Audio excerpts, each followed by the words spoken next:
Welcome to the penultimate episode of season 7 of Third Song In. We are proud to have guest Peter Errich on for this episode. Don't forget to stay tuned all the way to the end of the episode for a recording of the song Out of Orbit performed by Peter Errich.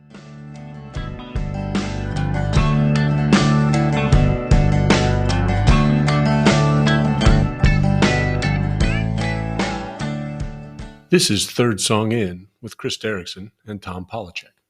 Peter Errich is a singer-songwriter who's been writing, recording, and performing original music since 1996. He played with the band Shame in Eastern Pennsylvania, and more recently he's been performing as a solo act.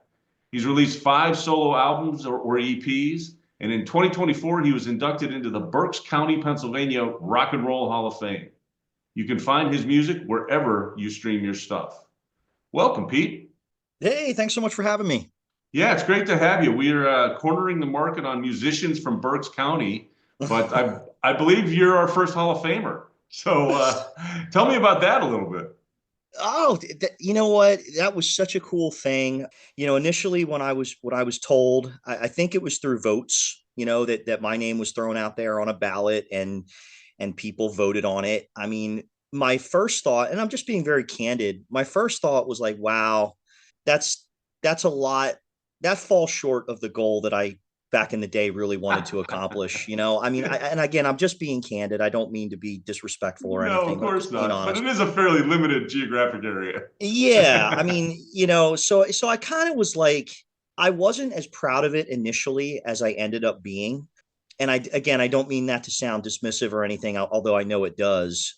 But my first thought was, when I started making music, I mean, I was doing it for fun and for creativity. But then as things kind of started taking off a little bit, started playing out, started getting airplay, things of that nature, you start thinking, hey, I don't know, who knows? Maybe the sky's the limit. You kind of start thinking, oh, and at the time, that band that you mentioned, Shame, that I played in, we did get signed, and we did a record with a big producer. And so I kind of got these visions of grandeur about where I was going to end up at the end of the day with music. It never really turned into a career for me. I mean, I guess it could be if I want to, live a different lifestyle, a standard of living than I do now. But long story short, it started off as like, that's so small town, Rock and Roll Hall of Fame for Berks County, Pennsylvania. But when I went to the ceremony, which was in September, I don't know, something within me changed. And I just really reflected on, wow, like a lot of the bands that are in that Hall of Fame, Tom and Chris, like they're cover bands. And I was able to get in with my originals, you know what I mean? Which I've always taken a lot of pride in. A lot of the bands that are in that Hall of Fame for Berks County are cover dance bands and things of that nature. And I thought, wow, this is really neat. I'm doing this all on my original stuff. And then I got to realize that there are people from Berks County that are in it that really are really, really talented original musicians. There's one specific guy. He's tremendous. His name is Richie Kotzen. He is literally one of the world's best guitar players. He's an amazing singer-songwriter. He's from Birdsboro, which is a little town about 20 minutes from me. His main claim to fame was he was when Poison back in the day, who was also from Pennsylvania, right around Harrisburg.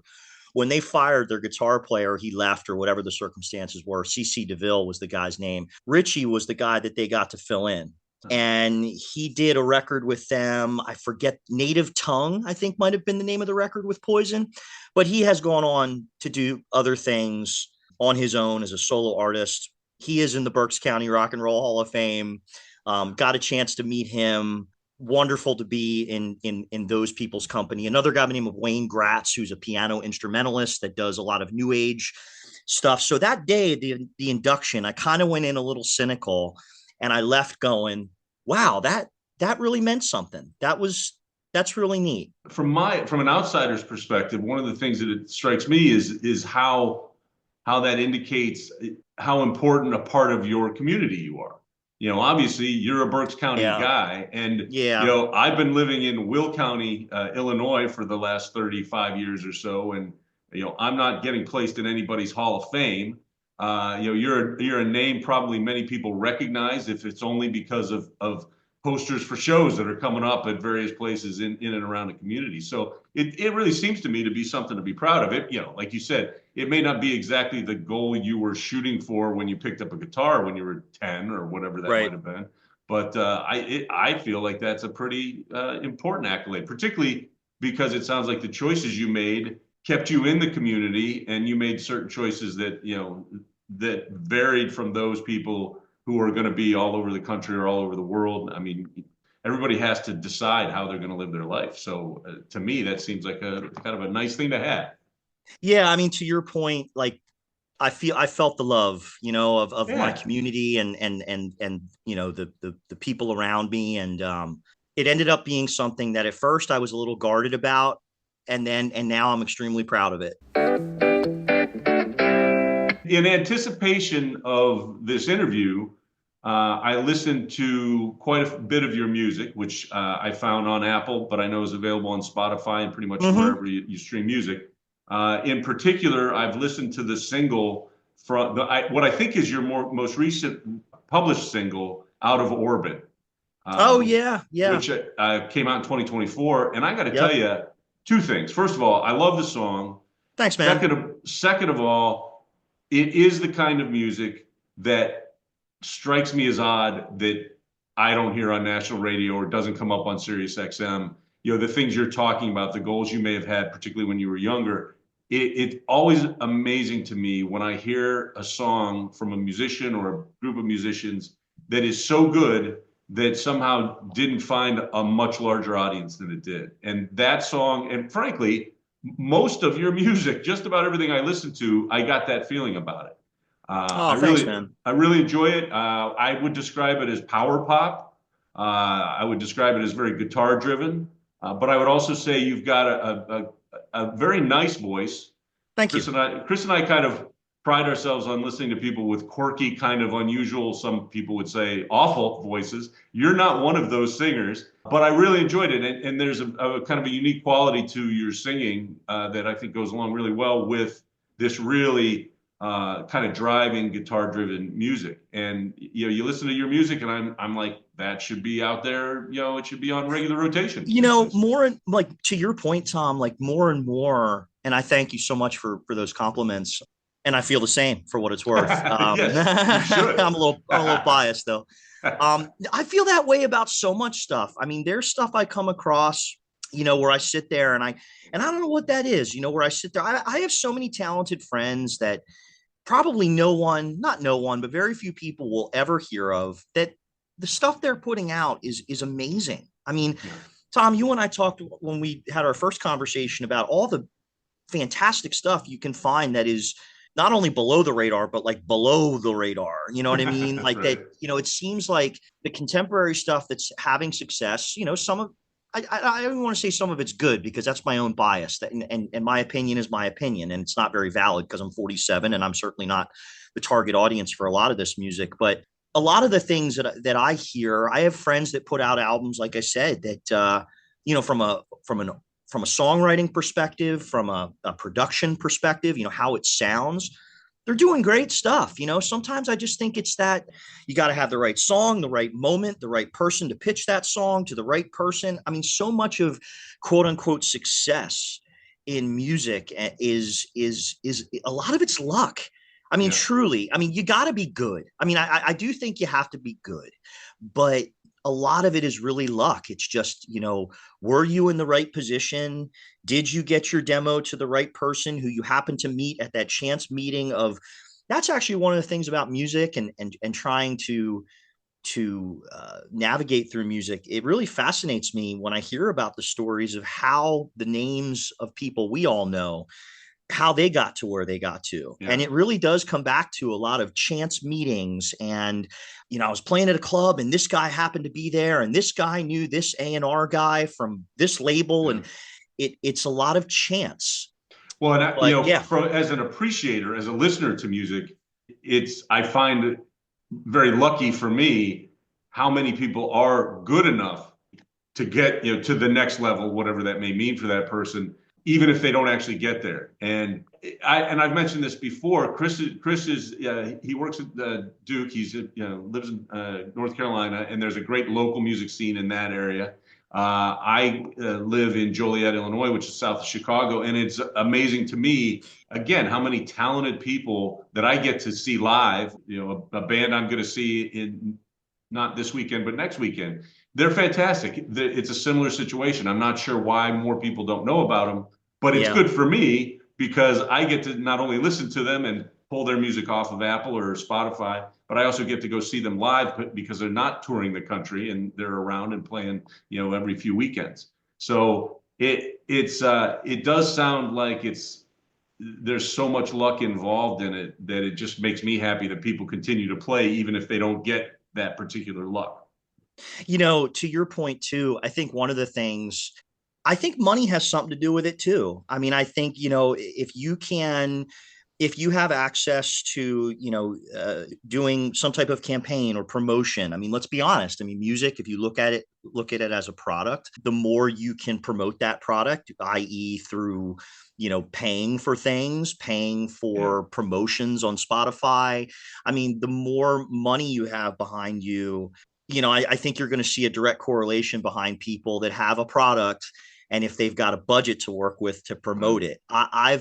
I'm not a wealthy guy, so I've never had the benefit of having a ton of money to promote what I do. But it's also nice. That was maybe more so true back in the day, when your avenues of promotion were limited. Now with social media, that's a wonderful thing for smaller guys like me that have access to global platforms such as iTunes and Spotify and all that kind of stuff. But I really do still think that money and the ability to promote and the money that it takes to promote is somewhere in the ingredients as to who becomes that mainstream artist versus who is somebody that has all the talent in the world to get there, but just doesn't have the visibility because of maybe financial restrictions, Right. Well, actually, you've just created the perfect segue, so I'm going to take advantage. I want to make sure that our listeners know where to find you and your music. So let's promote a little bit. It sounds like the best place to look for your music or your dates and other information about what you're putting out is the website petererrich.com, PeterRrich.com. That is, I think, your primary website, if I'm not mistaken. It is. Yep. And as I understand it, you also have an Instagram account which is at Peter Errich Music. Yep. So sounds like those are the two best places to kind of check up on you, see what's new, see where you're playing. Those to your point, Tom, those all have, not only samples on the Peter Errich site, but also links to, like you said, the most popular digital distributors being like iTunes, and that seems to be what most people use is iTunes. And this episode should be dropping on June 2nd, unless we mess something up royally in our production schedule. I see that you're playing a place called Second Friday on the Avenue on Friday, June 13th at 6 o'clock. Address is 6th and Penn Avenue in West Reading, PA. Playing at Shaler Brewing Company on June 28th at 7 o'clock, which is in Shillington, Pennsylvania. So those are the two plugs we can put out that are coming up soon after this episode airs. We've talked a little bit about where you are right now. How did you get started? When did you know you were going to be a musician? I guess for me, it really started. I mean, I started playing guitar when I was like 13. And what was really cool about that, Tom, was the guitar teacher that I had. Rod was his name, Rod DeGeorge. Really, really talented guy, really talented guitar player. After a couple lessons of learning scales, and, any guitar player out there knows there's instructional manuals, Mel Bay instructional, chord structure. I Mel Bay. At 13. I do. So, you start with that. And at the same time, at 13, God, what am I listening to? It was probably Jimi Hendrix and Led Zeppelin, and the Doors were a big band for me. And right around that time, the Seattle thing was happening. So you had Pearl Jam's 10 come out, and you had the Screaming Trees and Nirvana, and that kind of, all of that I just mentioned, all those ingredients, it kind of, something within me was like, I don't want to do the Mel Bay crap. I don't want to play other people's songs. I want to do what Nirvana's doing. You know, obviously I don't have the punk edge that they do, but I want to do something original. I want to do something that's me. And what was cool is I used a lot of those cover songs from bands that I had learned their songs, you know, Poison, the music that was going on in the early 90s, 92, 90, 91, 92.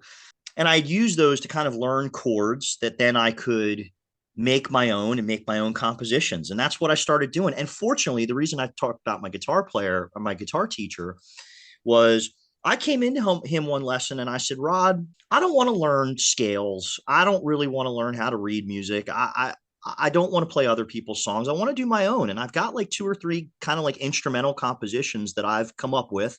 Can I show them to you? And he was like, absolutely. Oh, and I showed him to him. And literally from that point on, he was just like, look, I want to do what makes you happy. You're the customer, or at that time, your mom and dad are the customer. Right.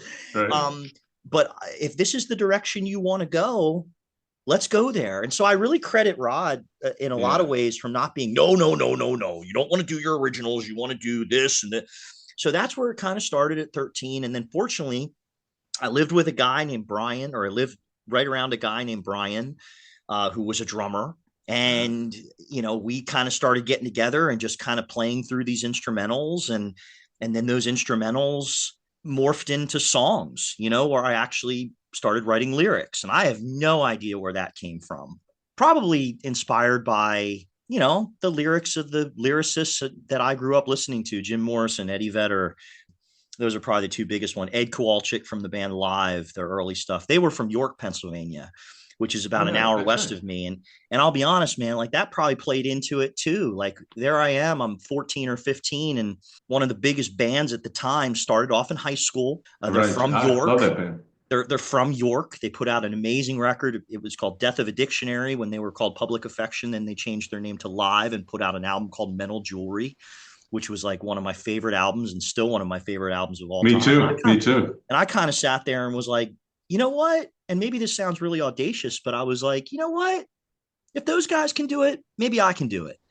And so I credit that band, especially the early stages of that band, with really giving me that, like, wow, man, like this could be in your orbit, you know, no pun intended. This could be something that you know, and I started playing out at little clubs and bars, dive bars in and around Reading when I was probably a senior, like so 1996, spring of 96. And were you doing that as a member of a band then? I was that band that you mentioned from my bio. We called ourselves Shame, and we went out and started playing live, and we by accident, you know, we got kind of good, and we played a lot. We played like 15 shows a month, and we would sell out clubs, and we had a nice all age following. You know, and we started getting airplay, and it kind of started to take off. And that was primarily original music at that time? That was all original. Like that was all original, an all original band. We were like 17, 18 years old and getting in our cars and driving all around, you know, playing in Maryland and Delaware and Pennsylvania. And God love our parents, man, because we were a 3-piece band. It was myself on guitar and vocals, a buddy of mine, Brian, on drums, and a guy on bass named Troy. And then we added a guitar player named Mike. And we went to our parents spring of our senior year of high school and said, Mom, Dad, like, we don't want to go to college. We want to see what we can do with this. And to their credit, all of our parents were like, okay, you know, go for it. And, you know, my parents being as pragmatic as they are, they're like, well, you're still going to, you know, Penn State has a satellite campus in Berks County. So you're still, we still want you to go part-time to school, which I did. You know, their fear was, you know, if you leave school entirely, if the music thing doesn't work out, you got nothing to fall back on. So I respect, and now as a parent, I understand even more where they're coming from, right, or we're coming from. But yeah, it all just kind of started by accident of just like finding people in and around me that played the instruments that I needed to kind of get these ideas into songs and into arrangements. And how long did you play as a member of that band? How long did that band so last? We started in 96 and it kind of fizzled by like 2005. We That's a did a long time record. though. Yeah, we Yeah. did 9 years. And, we just got to a point where it was kind of that tipping point where we were all kind of going, hey, now we're not in our late teens and early 20s. Now we're in our mid 20s. And, we were making money as a business, if you will. But the money that we made was always thrown back into the business, the making of records, that kind of stuff. So none of us were walking away with money that we could live on. But no, I was teaching at the time in high school. I taught history and social studies and psychology. So that's what I was doing. And then I was playing like 4 nights a week. But, around 24, 25, we all kind of looked at each other and we're like, you know what? It's been a really good run. Put out, I don't know, 4 or 5 records and had a lot of Wow. accolades with that band, So do and do any of those guys still play then? Do they play um, in the same way that you I know, do? they do, but it's different. Mike, that played guitar in that band, he's kind of the acoustic guy around town that does pretty much all covers. I think I'm the only guy that's continued to do the original thing. Don't get me wrong, Tom. Like during our set, like we throw in some covers. We throw in some covers from Pearl Jam, from Tom Petty, from REM. Those are some of my favorite bands. But primarily, in a 20 to 25 song night, we play maybe 3 or 4 covers. But the way I looked at it, and like I think we talked about this, prior to this interview, was I want to do the original thing. Like I have a career, my career is, in insurance, and that's how I make my money and pay my mortgage and put money aside for college for my daughter and all that kind of stuff. Strategically, I have that job so that I can be an artist and play original music. I would rather play original music to 30 people in a room than be a cover band and play to a sold out room. I mean, that's just what I want out of it. That's the hill I want to climb, is be an original artist rather than play to a bunch of people but not have the authenticity. And going back to Berks County a little bit, it sounds to me like that is a community where there are plenty of people who want to be that 30 in the room listening to the original music. And I can tell you, Chris and I are those kind of audience members. I mean, I don't remember the last time I intentionally went to see a cover band play, even if they're the best band in the world. I love going and to the point you made earlier. It's also cool to see somebody you really like who plays original music and hear their take on a cover. You got to do that Yeah. in a live show. That's a lot of fun to listen to. But it is, I think it's very admirable, and it's interesting to hear kind of how strategic you've been about your life choices so that you can continue to do what you're doing now. And as I said, if your more recent output, this music I've been listening to over the last couple of weeks is any indication, maybe it breaks, maybe it doesn't break, but it's really good stuff. It's kind of timeless in my opinion. I can hear the influences that you've mentioned. And there's Thank a you. lot of '90s in your Yeah. music, but there's also some '70s in there, and there's also you kind of make everything unique. As I said, your voice helps tie some of that stuff together in a way that's a little different than the '90s band, the Gin Blossoms, the Pearl Yeah. Jams, the other influences I hear in your stuff. Yeah, the Gin Blossoms. Thank you for that. That's awesome because in addition to that, and again, a lot of it's my age, but the Pearl Jams and the Screaming Trees and I love Toad the Wet Sprocket. Just got tickets to Mm-hmm. go see them, and the Gin Blossoms. They used to do a lot of touring together, and they have a similar sound, and people have I've gotten that comparison before, and Yep. I often say, and it's not hyperbole, a lot of the bands that I've mentioned and you've mentioned just in the short time we've been on, I'd be a different person if I didn't haven't discovered their music. Yeah. That I mean that to music lovers, I mean music for a lot of people just serves as, oh, it was on in the background and I kind of and they don't give it a second thought. Whereas I think guys like you and me, it's really been like a defining thing in my life. I mean, there are certain albums and certain bands that make me feel things that I don't feel outside of listening to their music. And that's a really special thing in my life. And as I get older, you talk about success and success is a very relative term. Right. It's how you define it, right? It is. And I'll be honest, man, like especially now having kids, the biggest success for me, and I mean this wholeheartedly. I mean, don't get me wrong, I would love to make more money off my music. I'd love to license more things and maybe that's some of that stuff is in the cards for me down the road. But for me, when you get older, you start talking about legacy and, quite frankly, mortality. Hmm. And, for me, all this music that I've created in 30 years is going to outlive me. And it's really cool that my kids will be able to listen to me and to Absolutely. know through my music who I was. And that to me is the ultimate. So yeah, it's a very personal and very important thing for me.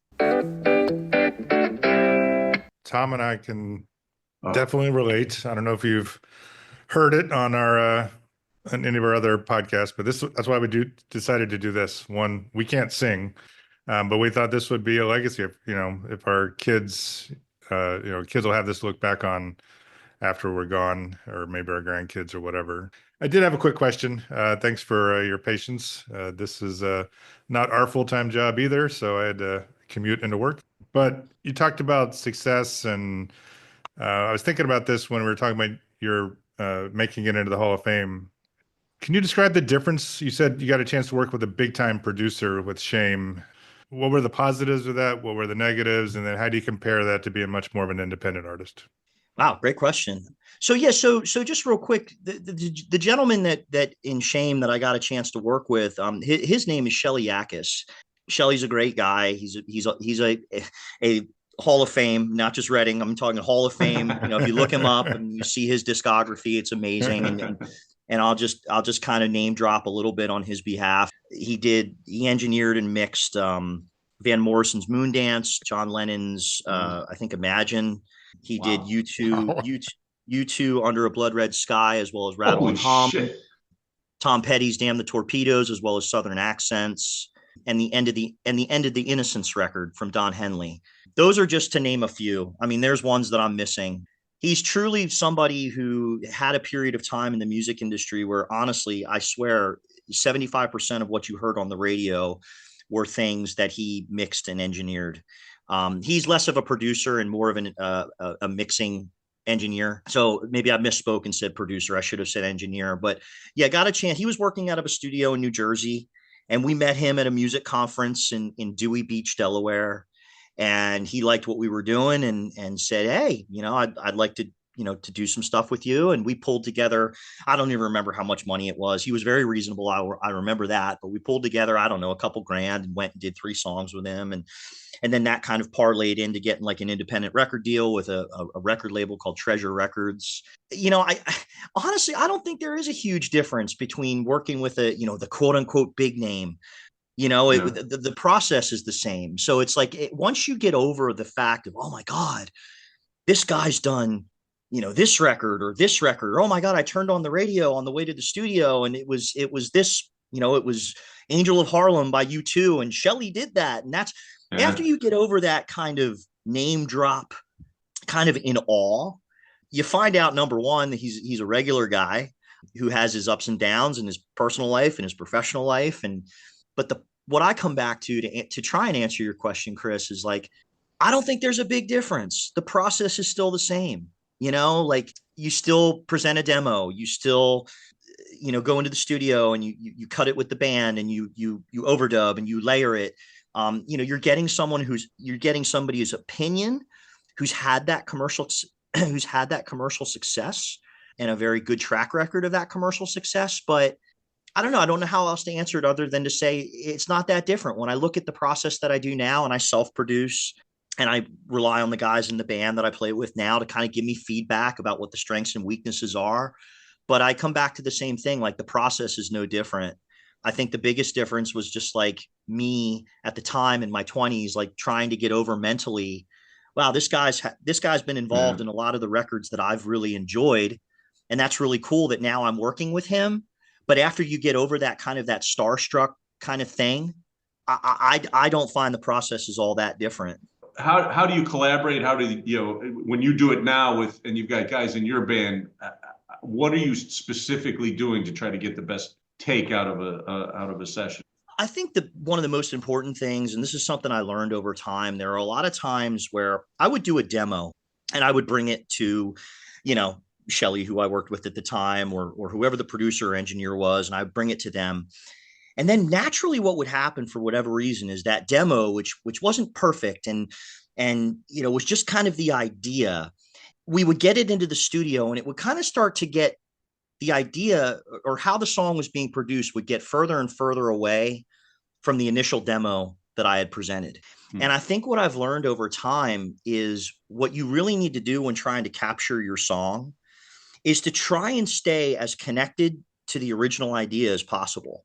I think there's a natural inclination when you get into the studio to pretty things up. And then a lot of times it can become something that you didn't intend initially. And one of the things I've learned as far as the process of songwriting and then translating that into getting it recorded onto some type of medium is, trying to stay true to how the original idea started. A lot of times if something has some bumps and bruises on it, as far as an idea, a lot of times the coolness of music is that it shouldn't be prettied up. It should be raw and it should be honest. But as far as the process now, for me, it's just, getting an idea, presenting it to the guys. And consciously, I'm like, look, I really liked how this idea started. When we go in to record it, I don't want it to become something completely different. And so it's just really trying to not overthink it, to not overproduce it, to get a really good take. Usually what I do in the studio with the guys is we'll do and we rehearse before we go into the studio, and we'll do maybe 3 or 4 takes. And then we'll all look at each other and go and say, well, let's go into the room, the mixing room where the mixing board is. Let's listen back. And we have the engineer just roll back those 3 or 4 takes. And usually out of those 3 or 4 takes, we all look at each other and go, oh, number 2 was the best one. Right. that had the best energy, that had the best, and again, when I say the best, I don't necessarily mean it was perfect. Yeah. The beauty of music is there's beauty in the imperfection. So a lot of times the take that we will pick is not the one that didn't speed up a little bit in time, is the one that just you sit there as a human and you go, that was the one that made me feel the way the song should translate. The other one, that we were more on time and it didn't speed up and it didn't slow down. But I've always thought that that's kind of crap, these people that are so tied to a metronome, something to keep time. When people listen to music, they get excited. And I think when you play those songs, you get excited. So as long as it's not anything dramatic, I've never been opposed to just pick the take that feels the best. It's interesting you say that because Chris is very good at pointing out when we talk about a specific song or he recommends a specific song from an artist, there's, Chris, I think very often you will say something about an imperfection you caught that made all the difference to you, just a crack in the voice or just right. Like a note that was played that probably wasn't intended. Yeah, there's times where if you make it too perfect, you take away not the authenticity, but sometimes the emotion that's going into it. And when that stuff comes through in an imperfection, I feel like it really rings true with the listener, at least it does for me. This is a nice discussion around engineering and producing. We always like to do a playlist with our guests. And oh yeah, Peter, you have one of the coolest ideas, and Thanks, that's what we man. like. We like to throw it out to our guests to come up with the idea, and we give you full credit. So yours was to focus on the music of, I think, a producer who I knew. I saw his name pop up quite a bit, and that's Brendan O'Brien. Who did. I didn't realize how huge his catalog was. Yeah, holy shit. But yeah, because this is your topic, what we thought we'd do is throw it to you to do the primary playlist, and Tom and I can throw in, albums or music that we are familiar with him as well.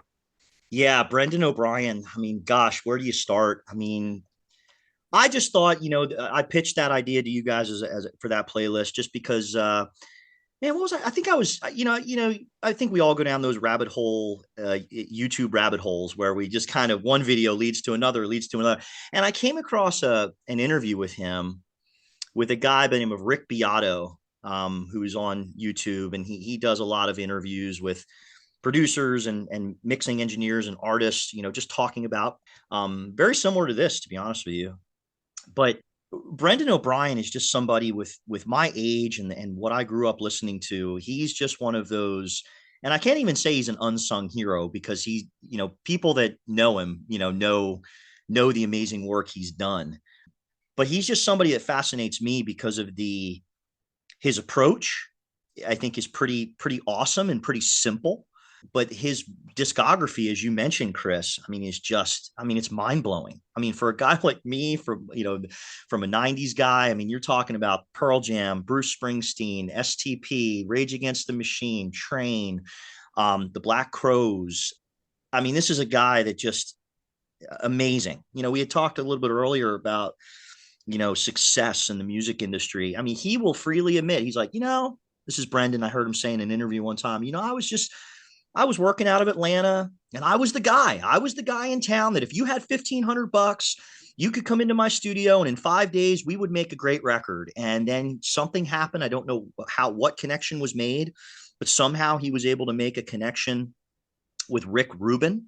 And he went out and he did a record with Rick Rubin where Brendan O'Brien engineered the record.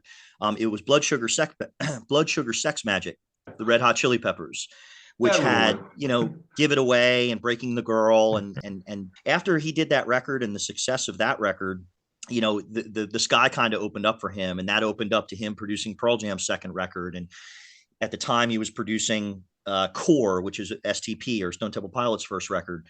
So his discography is amazing. I just to interject for a second. When I wasn't familiar with the name, other than I guess it sounded vaguely familiar and connected to music, but I didn't really know why. The cross genre nature of what he's done, the work that he's done, the varying types of artists in various genres is really amazing. I mean, the guy looks like, first of all, he hasn't stopped working, between 1990 and basically today. But it seems like, everybody wants him regardless of what kind of music they play.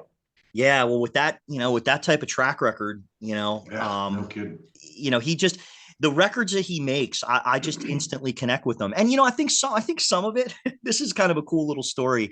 I saw an interview one time with, I think it was Robert DeLeo, who's the bass player for Stone Temple Pilots. Mm-hmm. And they were working with Brendan and he was, getting a drum sound for them.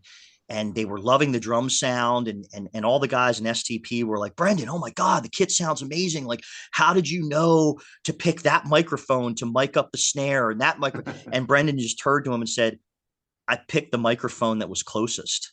Because I think that guys like that, and I think guys, really good engineers and producers, they realize that their job is, it's not all, I mean, you got to know your gear and you got to know what does what.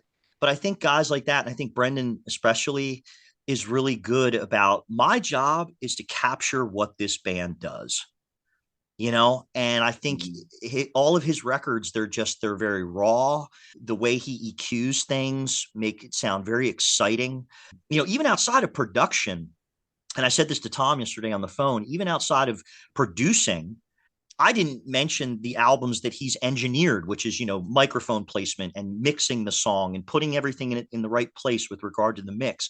I mean, just the stuff he's mixed, like Southern Harmony and Musical Companion from the Black Crowes. Like I said, the Red Hot Chili Peppers, Blood Sugar Sex Magic record. I just think he has a keen sense of just, my job is to capture what this band does. I don't want to screw with it too much. I just want to get in there and create an environment and capture what this band does, because what this band does is kind of lightning in a bottle.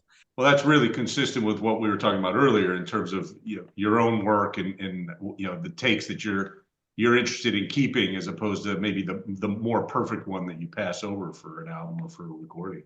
That makes a lot of sense and seems very consistent.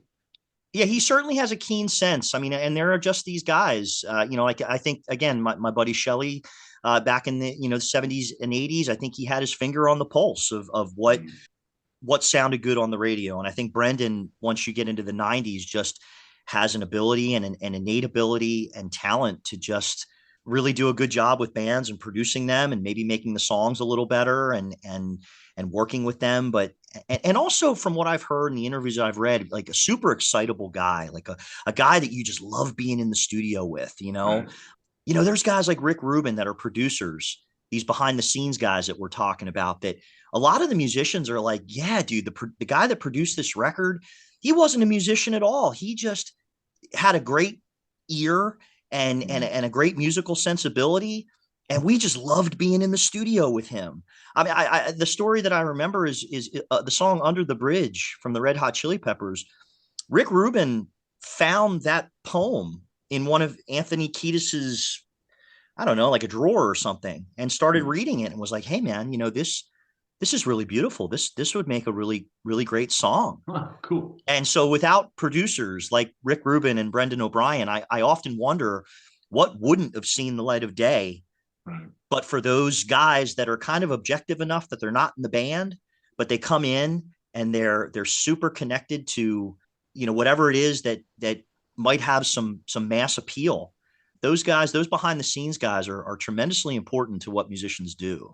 Well, so that's a really great description for me from, very outside the music industry in any way, shape, or form as to what a producer should do anyway, and what the great ones obviously do. Why don't you give us then your list? And I know this isn't necessarily your top 5 type of deal, but of the songs that you would like to tell the audience about that were produced by Brendan O'Brien that reflect that. What's the first song that you thought of when putting this together? So I think the first one, and I think the first one I came up with was I had mentioned that Brendan O'Brien produced Pearl Jam's second record called Versus. So I think the biggest hit off that record was like Daughter, and what else was on that album? Rearview Mirror. But the one that I picked was Dissident. That's probably my favorite Pearl Jam song. Geez, what do you say about Dissident? I mean, I remember. I can honestly tell you guys that was one album, and I was probably 14 at the time, maybe 15. When that album came out, it was October 19th of 1993. Wow. To show you how connected I am to that album. I remember the date that it came out, and I remember just laying there in my bed with my Walkman because I had it on cassette, just listening to that album and how excited I was by that album. And Dissident, I just think is a fantastic guitar riff. I love what Stone and Mike from that band do. They have 2 guitar players, and the 2 guitar parts that they come up with just perfectly complement each other. I mean, Eddie Vedder, one of the most fantastic singers ever, in my opinion, and lyricist too. I mean, he's a fantastic lyricist, fantastic writer. So that's probably my favorite track off that album. Geez, forgive me. I don't have that email pulled up that I sent you yesterday. Going down the list. Do you have it? Yeah, let me prompt you, and you can let us know what you think and why you selected them. The second song that you emailed me that you thought would work for this playlist was the song "Sin" by Stone Temple Pilots. Yeah, from Core, I believe. Yeah, just a great chorus. Stone Temple Pilots. I don't want to say they get overlooked, because I don't think they do. I think they definitely get credit for how amazing they were. I'm just constantly blown away at the musicality of that band. I mean, Scott Weiland, fantastic frontman, fantastic voice, but really the 2 DeLeo brothers, the one guy played bass, the other guy played guitar, and then there was a guy named Errich Kretz who plays drums. What they came up with essentially as a 3-piece, the music that they came up with was just amazing. Yeah, Brendan produced that Core album that has that song "Sin" on it, which again, I just always loved the chorus of that song. He also went on to produce their second record called 12 Gracious Melodies, or I think also called Purple is the name of that record, which had like Vaseline and Interstate Love Song. I mean, so there's such a wealth of material there that you can throw out from STP. But I just thought I'd throw out "Sin." It's off the first record. I always loved the chorus of that song. Just a very exciting song to me. What was the third one down? The third song that you have is a Train song. Oh, yeah. I will warn you, in case you haven't listened to earlier podcasts or earlier episodes of this podcast, Chris and I have a kind of a built-in aversion to the more popular a band is, the less we listen to them. So when we both saw Train, we were like, Train. But on the other hand, I've seen Train live, and I had a great time when I went to that show. Didn't want to go, was made to go with my wife, but I had a blast. So all that being said, typically, there's a reason these bands are popular. But the song you had listed was "Roll Into Me" from Drops of Jupiter. Yeah, and just real quick to comment on that, I know what you mean. Like nothing is cooler than finding a band that you feel like you're the only one that knows about, you know, Yep. and but I do think to some extent, I do agree with you that, you know, Train is a great example of a band that the more popular they got, the more pop they got. I don't particularly care for whatever my opinion is worth, and this is just my opinion. I don't particularly care for the direction they've gone, but their early records to me were awesome. You know, their actually their first album was a self-titled album which had like Meet Virginia on it. That was actually produced as we're talking about producers and behind the scenes guy. That was actually produced by a guy by the name of Dave Bryson, who's the second guitar player in the Counting Crows. Kind of a California connection, San Francisco kind of connection, you know, with the Counting Crows and Train. I think they're from San Francisco, if I'm not mistaken. But so yes, I know what you mean. As bands start off, sometimes they morph into something different. But when the period of time that I'm talking about with Train, with Drops of Jupiter and their first record, again, showing my age, late 90s, early 2000s, that song Roll Into Me just has atmosphere out the you know what, you know, it just it starts off with this beautiful intro and then it goes into this very storytelling, you know, verse, kind of brings you in. It's talking about love, which is a universal topic, which I think is something we all can relate to. And it just has a monster chorus in it. I'm always a sucker for a great chorus. And I just that whole album, that Drops of Jupiter record that Brendan O'Brien produced for them, it's an absolute masterpiece. I mean, the single aside, Drops of Jupiter, because the name of the album was Drops of Jupiter, but then the single was called Drops of Jupiter. It's one of those things where I don't even listen to that song. I fast forward through the single and I go to the, you know, to more the B sides, and Let It Roll is one of those that never got released as a single, but for people that know that album, everybody talks about Let It Roll. I mean, it's just such a great song, such atmosphere, such great songwriting. I'm going back to listen to that album through again, and I have it, and I got it when it was popular, even or what, you know, after it became popular. But I really do want to return to that and listen to them, as you said, particularly the early version of that band. I think was really Yeah, that impressive. band specifically, Tom and Chris, like that band Train, maybe part of the reason that they've changed. And I think bands need to change, right? I mean, to be an artist, you need to change, and whether the listener comes along Sure. for that change is kind of the intangible. But so many different members in that band. I don't think it's even the original band. Train is, I think you have the singer and maybe the guitar player is the same. Beyond Maybe. that, it's you know, in other words, there's only two original members from that band in that band now. So I think that a lot of times is the reason for the sonic change, because the ingredients are totally different. You know, it's just not the same people making the record. I think that's one of the things. I think that's one of the things that happened with Train. What was number 4 on the list? Is it Bruce? It was Rage Against the Machine from Evil Empire. Yeah, I think it was Bulls on Parade. Correct. Just a aggressive song, you know, just you know, I know Tom Morello has gone on. We talked the other day about going on to do the Night Watchman stuff, which I think, correct me if I'm wrong, is more acoustic in nature. Am I correct or no? I would say that's true. Yeah, it's certainly more stripped down anyway. I would probably be the best way I could describe it. Yeah, no, that Evil Empire record with Bulls on Parade. I mean, just such a great guitar riff, and again, I think that's just again going back to what I said before. I think with a lot of these bands and a lot of these songs that we're talking about, I just think Brendan O'Brien just knew, like, dude, what this band does is lightning in a bottle, and I just have to capture it, you know. And I think that song Bulls on Parade. I don't know, you know, how many takes it took to get them to that take that made it to the record. I have no idea, but just, you know, great guitar riff, you know, for their time when they came out, there was really nobody like them, and they just had such aggression, I guess is the word I keep coming back to. And I just love the song. I mean, that's one of the songs. I mean, I got to watch myself when Bulls on Parade comes on the radio. I got to make sure I'm, you know, keeping the speedometer within the speed limit. It's just one of those songs that for whatever reason you just find yourself, I don't know, just getting really caught up in. At least I do. And it's just it's a really exciting recording. Well, and it says a lot about O'Brien, I think, because if you go to Wikipedia and look at the music he's produced, he's also done at least 2 of the Night Watchman albums, which are very different Oh, than okay. what Rage Against the Machine.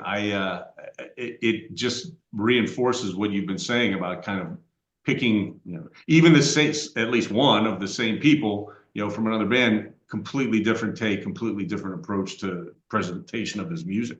Yeah, no, Rage is fantastic, especially I don't know what it is. I often tend to gravitate toward the first couple albums that a band puts Yes. out. But you know what's crazy about that is, and I've found this specifically with Pearl Jam, which is another Brendan O'Brien band. He's probably produced 70% of their catalog. There were albums in the early 2000s, namely albums like Riot Act and Binaural, that I didn't it's probably where I was as a person at that time, but I didn't really care for them. And then as I got older and I revisited those albums, I kind of said to myself, Pete, like, what did you not like about this album? There are just certain albums at certain times you go, okay, I don't really care for that. Well, maybe fast forward 5, 10 years, or maybe even 15, 20 years, and you go back and you go, I don't know what I didn't like about this album, but it's amazing. And that's one of the cool things about music. It just, certain pieces of music move you at certain different times of your life. And what you didn't get at 15, you really get at 30, and vice versa. Maybe what you really got at 15, true, right? yeah, exactly. Maybe what you really got at 15, you kind of go at 4, I kind of moved on from that, Right. But that's I think that's one of the coolest things about music, is just depending on what's going on in your life and who you end up being, you can rediscover things that maybe in the past you didn't really get at the time. I was going to chime in and say, hey, be careful there. I still love Night Ranger, even though I listen to him. Some things you just never let go of, Chris. That's right. Well, I think to your point, Chris, I think to your point, like, even those bands, I think a lot of it, music for me, and I would imagine the same for you guys, it kind of ties you to your youth. And I think that youth is an amazing time. And I know for me, when I listen to music and especially some of the bands that we've been talking about, it takes me back in my mind, and I almost start to feel a certain way. Yeah. When I was 15 or 16. I think a lot of people feel this with music. And it's a way that, not that I'm Peter Pan, but it's a way that I stay connected with, like, the younger version of me, which I think is important, as you have a career and you have kids and you have all this responsibility. I think it's very important to stay tied to the things that make you remember your youth, because I think there's a lot of sacred things that happen during that time, and the music is the soundtrack to your youth. And it just, like I said, I think I experience, and guys like us experience, music on a whole other level than a lot of other people, because it's a very not to be cliche, but it's very much a soundtrack to your life kind of thing. I know that's cliche. I know that's cliche as hell, but it's cliche for a reason. It's true. Exactly. Well, if there's a soundtrack to Tom's life, it involves a guy named Bruce Springsteen, which brings us to your last choice. Sorry, you probably know the song, but I'll look it up real quick, which is Living in the Future. Yeah, that's off the Magic record, which Brendan O'Brien produced. So yeah, it's not it's not going back to Greetings from Asbury Park, or the early stuff that, like, Jimmy Iovine had done for him, but I picked an album that Brendan had produced, which, as far as, and Tom, I'd actually love to get your opinion. I mean, do you know the Magic album from Bruce well enough? Do you know it? I know it, probably not well enough. The album that O'Brien produced that I absolutely love and do kind of feel like I know. Oh, The Rising. Is The Rising, which is, to me, is the 9/11 album. Sure. Plenty of people wrote songs and music about that period of time, but to me, The Rising, from start to finish, is just talk about something that takes you back, not necessarily to a good time, but to feelings. But I like Magic, and what I would say is, it looks like O'Brien kind of got involved with Springsteen later on. I wonder if there's a Tom Morello connection there as well, because there was a point where Morello and Springsteen started kind of working together.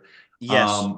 I think those albums are underrated. I think Magic is underrated as an album in general, and as a Springsteen work, not only in general, but also for me. Like, when I go back and listen to the songs from that album, I'm like, oh yeah, you know what? These were also really good. And I just kind of skipped over them a little bit, I think. That Living in the Future song that I picked for the playlist, it kind of had like forgive me, Tom, what's the name of the song from back in the day? Is it 10th Avenue Freeze Out, 6th Avenue Freeze Out? Which 10th, right? 10th Avenue 10th, Freeze Out. 10th Yeah, Avenue. one of the Living classics. in, Yes. yeah, Living in the Future kind of has that vibe to it.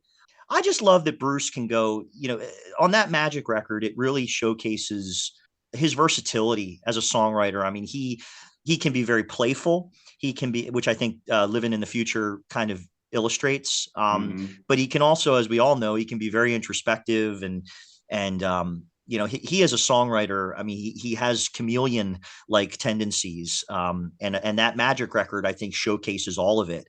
I think the single off that record was called Radio Nowhere, which was a real aggressive guitar driven kind of pop rock song. And then there's some stuff on that that's more introspective and more vibey. But Living in the Future kind of, reminded me of 10th Avenue Freeze Out, from his old catalog, but kind of, like almost like a reboot, Yeah. and it was very 10th Avenue Freeze Out esque. But kind of brought into the 21st century. And that's Right. why And I from an picked it. older It's just very, perspective. very, very playful, very fun, very, great lyrics, great chorus, a lot of energy in that track. And I always love that track on that album. Yep, I got to tell you, this is a collection of 5 really interesting songs. The fact that they're all produced by the same guy to me is amazing. I think you chose a wide variety, and I assume kind of intentionally, just to show his ability to do what you said, which is pull out what needed to be pulled out from those particular artists at those particular times, because these are all different bands and bands at different points in their careers even. I want to tell our listeners, we're going to put this together as a special playlist. When you search for it on Spotify or Apple or YouTube Music, as is usually the case, I haven't quite come up with the title, although I think Brendan O'Brien's name will be in it, but it will be listed as a Third Song In playlist. So definitely search for that. We're going to post that. There'll be a link to it in our As Mentioned page on our website, thirdsonginpodcast.com. This is our first guest-only curated playlist. So you're a trailblazer, Pete. Well, but I don't think really, we could have added anything that did the job better than the songs that you just gave us. when you kind of said to me, if you wanted, I was like, oh my God, I'd love to curate, for lack of a better word, a playlist. And then, like I said, I'd going down that rabbit hole one night and seeing that interview with Rick Beato and Brendan O'Brien. I was like, you know what? I think more people need to know, not that people don't, but more people need to know how awesome he is as far as the things he's been involved with. So I had an absolute blast pulling together those 5 songs. And I appreciate you. I tried to pick some songs that kind of, weren't all in the same vein, just to show that like the versatility of him as a producer and getting, truly getting the best out of the tremendously talented people that he works with, Excellent. Excellent. I really like this list. I'm looking forward to listening to it myself. And by the time you hear this episode, it will be out wherever you stream your music. And I think Tom and I are essentially adding to this playlist because both of our playlist picks for this episode relate to Brendan O'Brien as well. Yeah, that's correct. Cool. Oh. Yeah, we decided to go along with things. So, and we'll come up to that segment in a little bit. Thanks, Peter. We're also glad you're going to be joining us for the other segments of our show. And the first is our recommendations. So this is the 9th episode of season 7. As we've done for the last couple of years, we choose a year from which to make our recommendations. 9th episode means the year 2009. What was your recommendation from the year 2009, Tom? So I searched the Google for things that came out in that year, and I looked to see what novels came out. I hadn't talked about any books in the last couple of episodes. My problem is I tend to read books not necessarily the year they came out, but somewhere later down the line. I didn't realize that the book IQ 84 by Haruki Murakami came out in 2009. I've mentioned Murakami in the past as a writer I just really love. I read a quote somewhere where somebody said he's the inventor of the 21st century novel. His books tend to be kind of surreal. He's a Japanese author who writes in Japanese, and then his books are translated. And IQ 84 is, first of all, it's huge. It's a really long book that technically, I guess, is science fiction. It's a book about the multiverse, to use kind of a common term these days.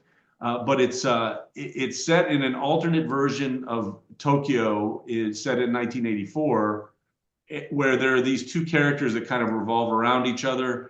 It's just an astounding piece of work. It took me a while to get through it because A, it's very long, and B, it gets a little complicated at times. But even in a complicated storyline, he has this ability to write characters in a way that really, really affect you. I would recommend anything that Murakami has written, and I've got at least one of his older novels on my nightstand right now that I just haven't gotten to yet. But I highly recommend that you read IQ 84 by Haruki Murakami, which came out in 2009.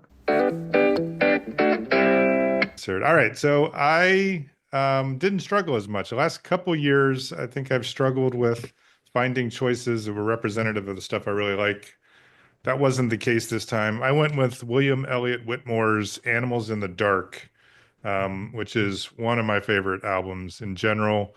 And then every once in a while you'll hear songs that are, unfortunately, and Peter, I have no idea what your politics are, so I apologize, but No, it's okay.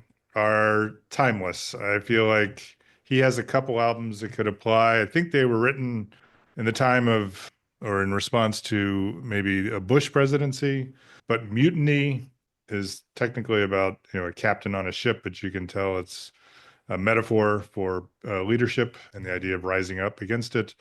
And then Who Stole the Soul is much more of an acoustic take and just a really powerful song about how depressing it can be. And at the end of the song, though, is like, I got to do something. I got to rise. It's again this idea of rising up. But this one seems much more, both metaphoric representations of that. What I like about Whitmore is his voice. He sounds like he's about 80 years old, an old blues musician. I have no idea how old he is, but I saw back in the day when this was recorded, he looked much younger than 80 and probably much younger than us, which isn't saying much. But that is one of my all-time favorite albums. I think it's solid from beginning to end. But those two songs, to this day, I still play almost on a regular basis. So yeah, he has got a really distinctive voice, and I like all of his work. And in particular, I think that's a great album. Yeah. All right, that does take us to Post Facto. It's a mistake. It's a mistake. So this is the part where we own up to mistakes or oversights or just not finishing sentences.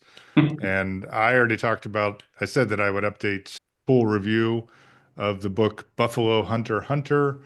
And I'm about 56% through. So maybe by season 8, I should have a review for you.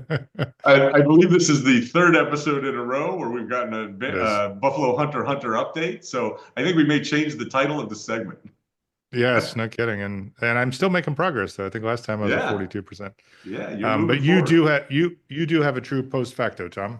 Yeah. I made an error in talking to our guest, Bami Adeleo. We were talking actually about our music playlist where we were picking world music. And in introducing one of the songs that I wanted to add to that playlist, I mentioned that the high school my kids go to, which is Joliet West High School in Joliet, Illinois, I mentioned that the city has a very large Hispanic population, primarily Mexican-American population. And I said the school's demographic breakdown was 58% Hispanic, and I'm not sure where that number came from because it's actually 48%. It still makes my point, and was one of the reasons I picked a Spanish language song, because my boys, who are soccer players, play with all kinds of kids that are primarily from Mexican heritage, and they love Mexican pop as a result. But it's 48%, it's not 58%, and I felt like that was important enough to correct. That takes us to staff picks. Just around the corner from you. When we make our staff picks, we're trying to pick something that has come out recently or is on its way that we're excited to tell the listener about, excited to see or listen to or read ourselves.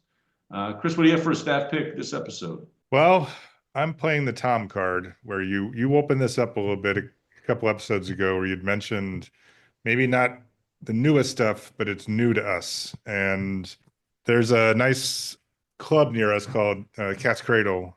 Has a really small listening room, and then a little bit larger, but it's still a really intimate setting. I've gone to multiple concerts there, and I get an email every couple of weeks with updates. And the latest update was that Neko Case is coming. And then they showed the opening band, and I love her so much. I figured, well, I'll listen. I'll check out who that band is. I did not know anything about the band. I looked them up, and I probably even mispronounced their name, but it's De Demonis, I think. Demonas. They're from Washington, D.C. Their latest album is entitled Apocalyptic Boom Boom, and they are very political in nature. I would argue that it's probably going to be an acquired taste for anyone that listens to them. Part of the song that sort of stuck in my head after listening to several of their songs is Once in a Lifetime by Talking Heads. Just the way that he sort of sings in that song is similar to the delivery of the lead singer, but there's a much more funky beat behind all their music. I think they made a little bit of a wave with the song from their opening album a couple of years ago called The South Will Never Rise Again. And I mean, they are the darlings of the Washington, D.C. punk world right now. And I think it's worth a listen. It's a very, very different sound than that I've ever recommended. So, Tom, I know I shot it your way yesterday. What did you think? Yeah, so you literally texted me. I was on my way to a track meet. And for those of you who've ever been to a track meet, there's a lot of downtime. So you texted me the name of that band. I looked them up and I listened to them sitting in the stands as I was waiting for my kid to run. I ended up listening to that whole album and I loved it. Yeah. I'm in the same boat as you. I had never heard of them. I think they are definitely punk. They're reminiscent of a couple different bands, and it's kind of hard to put my finger on it, but there's a little Front Bottoms in there, I think, which is newer versions of punk. But I also think that they're very retro in a lot of ways. I loved it. I loved the initial song you told me to listen to was what? Now I can't remember what you told me. I think it was the South Will Never Rise Again. Yeah, I think so too. And I listened to that, but then I listened to that whole album and I loved it. I thought it was really good. I'm going to listen to it a lot more in the upcoming days. They had some great titles too. I think one of them was Fascist Discotheque, which is a nice interplay. I mean, very different concepts together in one title.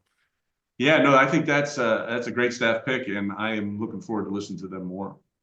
Which takes me to my staff pick. It's another artist I had not heard of. I frankly don't know exactly how it showed up on my radar, other than I think it may have been one of those here's new music type mixes.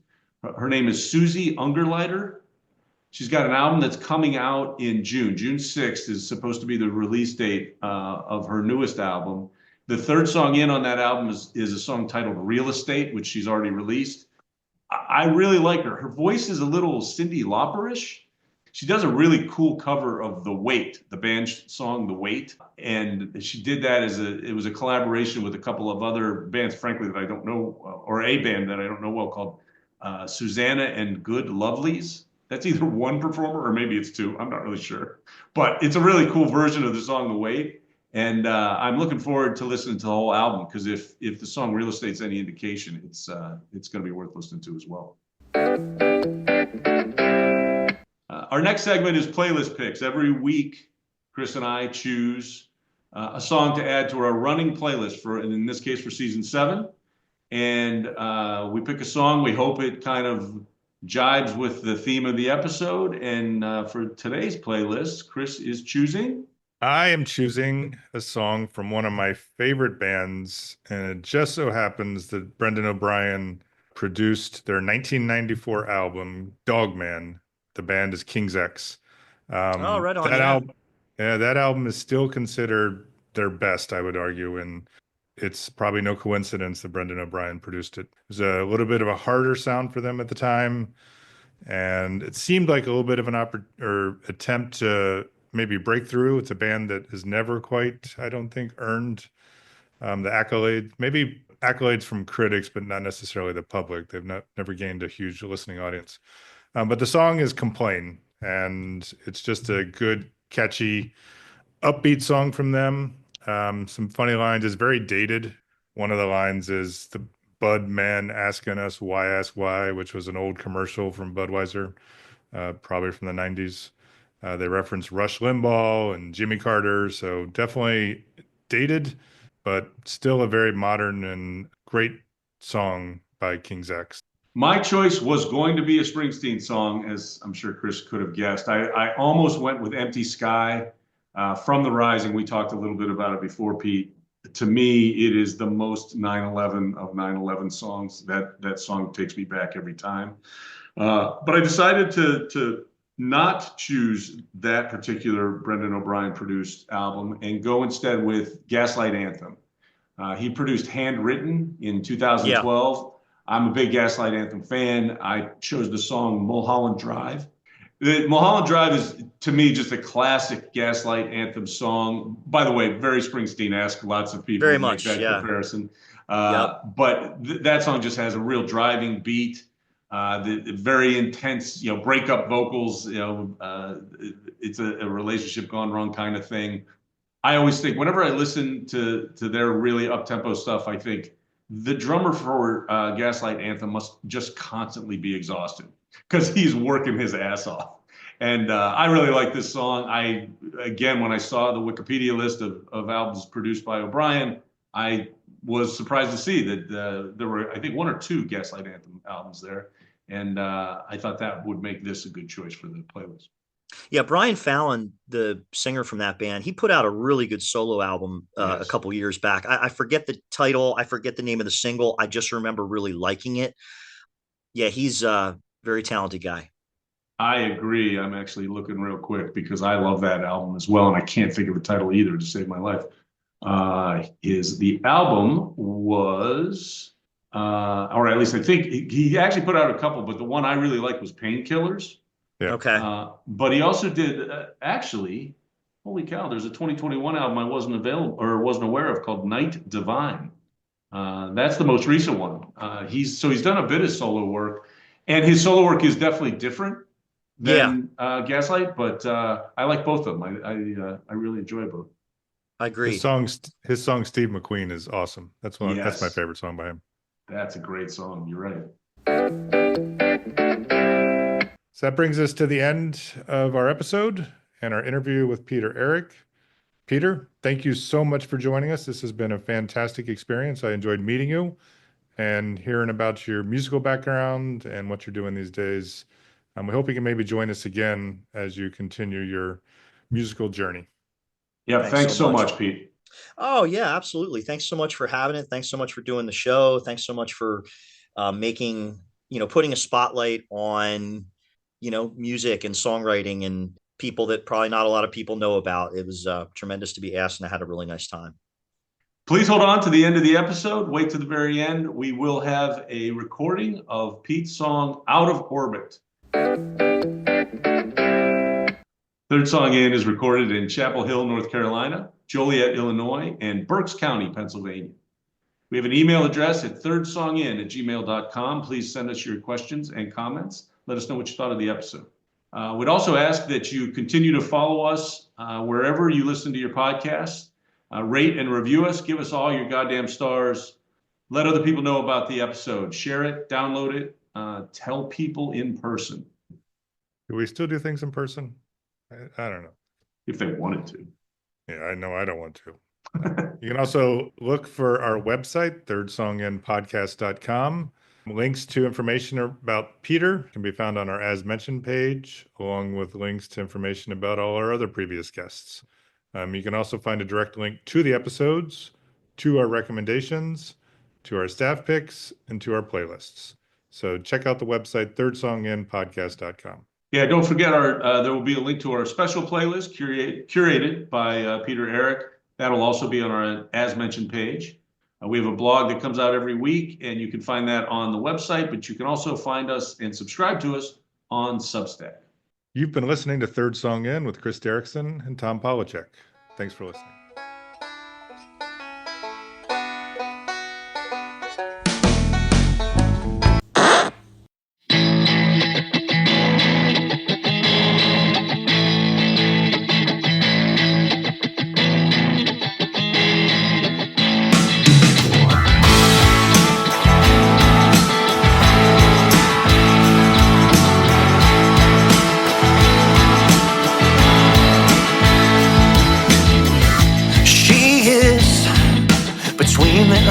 sun, casting shadows down on everyone. She eclipses all she loves, without a trace, no direction home. It's a cold, cold world, trying to be everyone else's girl.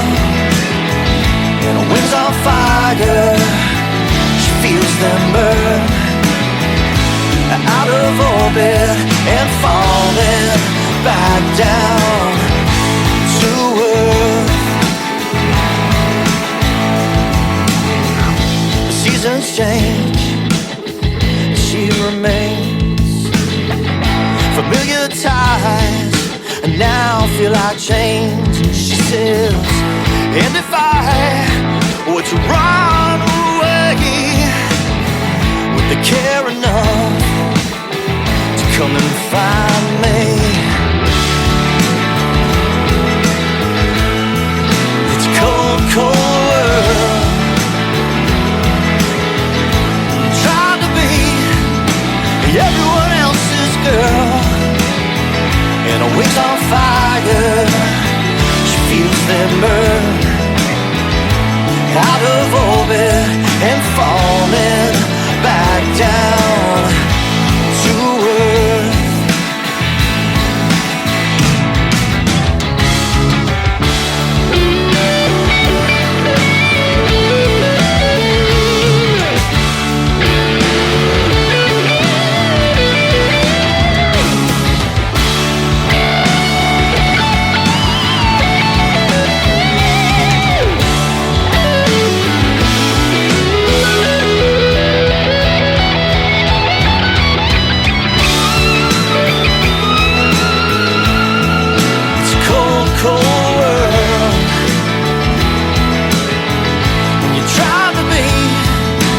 Everyone else's girl, and her wings on fire, she feels them burn, out of orbit and fire.